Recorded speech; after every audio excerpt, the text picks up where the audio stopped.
जब आपका दिमाग और मन दोनों ही किसी नतीजे पर नहीं पहुंच पाते, तब एक अनजान ताकत आपको रास्ता दिखाती है। वो ताकत आखिर क्या कहलाती है? जैसा कि मैंने कहा, एक ऐसी ताकत आपके साथ तब होती है जब आप खुद रास्ता भटक जाते हैं।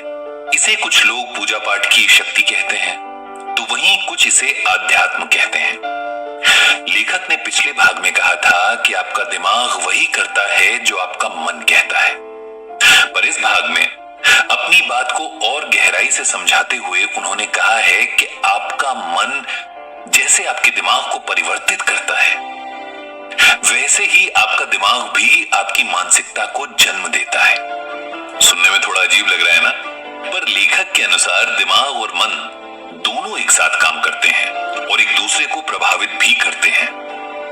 आविष्कार चाहे कितनी ही तेजी से हो रहे हों, पर दिमाग और मन के बीच के संबंध की जानकारी एक रहस्य है। जैसे कोपरनिकस के दावे के बाद लोगों ने बिना किसी सवाल के ये मान लिया था कि पृथ्वी सूर्य के इर्द गिर्द घूमती है। 150 साल बाद आइजैक न्यूटन ने गुरुत्वाकर्षण के नियम के साथ इस दावे को समझाया। उसके भी लगभग 200 साल बाद आइंस्टीन ने थियरी ऑफ रिलेटिविटी के जरिए इस तथ्य की पुष्टि की। लेखक उम्मीद करते हैं कि ठीक वैसे ही शायद ऐसे 350 साल बाद कभी कोई दिमाग और मन के इस रिश्ते को भी समझा पाएगा। अभी के लिए ये जानना जरूरी है कि हमें दुनिया के प्रति अपने नजरिए को बदलना होगा। अपने अनुभव से खुद को खुशमिजाज और बेहतर इंसान बनाना होगा। इसके लिए किसी बड़ी डिग्री या 24 घंटे अध्यात्म का अभ्यास करने की जरूरत नहीं है। बस छोटे छोटे बदलाव लंबे समय तक आपके मन मस्तिष्क को आपके नियंत्रण में ला सकते हैं। अपने दिमाग और मन को खुश रखने के लिए अपने जीवन से दुख और अशांति को दूर करना होगा, और वो तभी मुमकिन है जब हम अपने दुखों की वजह समझ पाएं।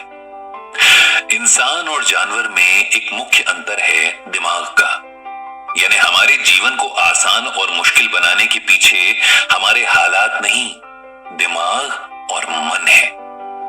इंसान की 3 ऐसी आदतें हैं जिनकी वजह से वो सबसे ज्यादा दुखी रहता है। पहली, वो खुद को और दुनिया को अलग समझता है। दूसरी, वो बदलाव से दूर भागता है, जबकि प्रकृति का नियम बदलाव ही है, इसीलिए ठहराव सिर्फ कुछ ही समय का साथी है। और तीसरी आदत है उन खुशियों के पीछे भागना जो सिर्फ आती जाती हैं, और इसलिए अपनी परेशानियों को नजरअंदाज करते रहना। इस सब में हम ये नहीं भूल सकते कि अगर हमारा दिमाग ही हमारी मुसीबतों की जड़ है, तो वो ही उनका इलाज भी है।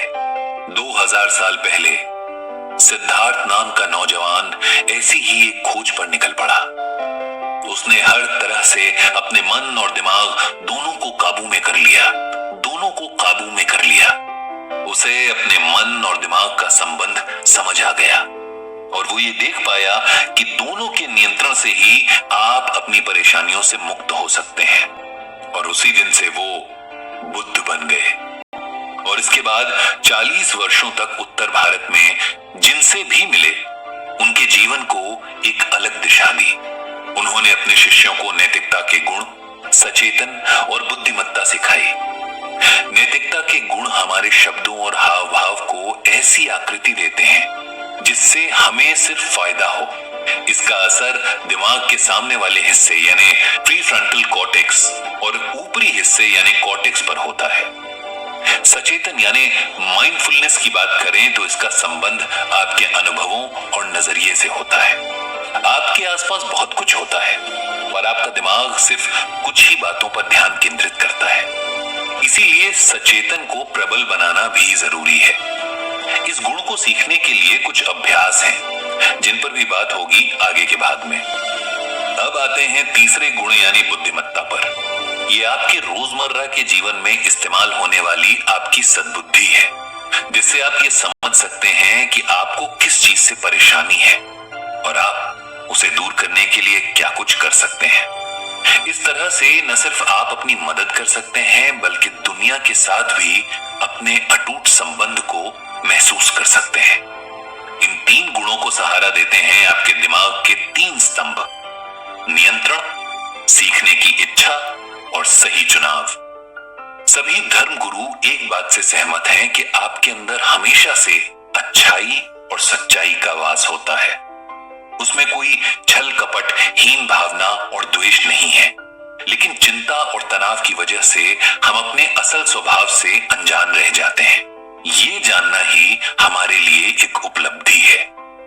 एक कहावत है कि ज्यादा ताकत के साथ ज्यादा जिम्मेदारियां भी आती हैं। लेखक कहते हैं कि अगर इस कहावत को माने तो अपने अंदर की ताकत हम सिर्फ खुद पर ही इस्तेमाल कर सकते हैं और ये हमारी जिम्मेदारी है कि हम उसका सिर्फ सदुपयोग करें। पर आप पूछेंगे कैसे? लेखक उदाहरण सहित बताते हैं कि जब भी किसी तनाव की स्थिति में हो, हमेशा गहरी सांसें लें। इससे आपके दिमाग का वो हिस्सा काम करने लगेगा जो आपको शांत करता है। इस तरह कभी अगर मन उदास हो किसी की याद में, तो हमेशा ऐसे व्यक्ति को याद करें जिसके साथ आपको अच्छा लगता हो। ऐसा करते ही आपकी सकारात्मक शक्ति बढ़ने लगेगी। पर इन सब में आपकी अपनी भूमिका अहम है। अगर आप खुद खुशी नहीं चुनेंगे तो आप कभी भी खुश नहीं रह पाएंगे।